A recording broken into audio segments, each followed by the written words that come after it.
Ilang proyekto rin ang pinangunahan ni First Lady Luis Araneta Marcos itong nakaraang linggo. Isa na po riyan ang paghatid ng iba't ibang serbisyong medikal sa ilalim ng Lab for All program sa Ilocos Sur. Si Gabriel Liegas report. Nandito ho kami, yung Love for All team, dahil sinabi ho ng asawa ko, we should bring medical services closer to the people. Libreng check-up, gamot at medical supplies. Yan ang hatid ng Love for All na binuksan sa pangunguna ni First Lady Liza Araneta Marcos sa Candon City sa Ilocos Sur. Higit 1,000 ang nabenepisyohan ng libreng konsultasyon at laboratorio, bukod sa gamot na mahagi rin ng mga grocery pack.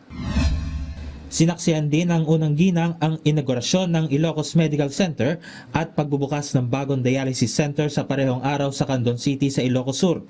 Layon nitong palawakin ang akses sa serbisyong medikal at tugunan ang lumulobong bilang ng mga pasyente sa pamamagitan ng mga bagong pasilidad. Sinuportahan ni First Lady Liza Araneta Marcos ang pagbubukas ng art exhibit ng Filipino artist na si Demi Padua sa National Museum of Fine Arts sa Maynila. Pinamagatan itong Layers and Shadow. Tampok ang 14 na obra na nagpapakita ng husay at galing ng mga Pilipino. Dinalon din ng First Lady ang recital ng mga mag-aaral mula sa Philippine Institute of Deaf at Sergio G. Esguerra Memorial Foundation sa Goldenberg Mansion sa Maynila. Nais ng unang ginang na ipakita ang suporta at pagmamahal sa mga may kapansanan sa pandinig at pagsasalita. Nakiisa ang unang ginang sa Grand Tourism Night ng Manila Overseas Press Club na ginanap sa New World Hotel sa Makati City.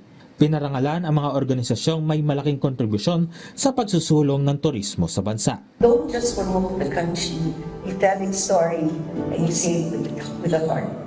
Maraming pong salamat sa inyong lahat. Sama-sama tayong babagong muli para sa bagong Sa ngalan ni Clazel Pardilla, Gab Humilde Villegas para sa Pambansang TV sa Bagong Pilipinas.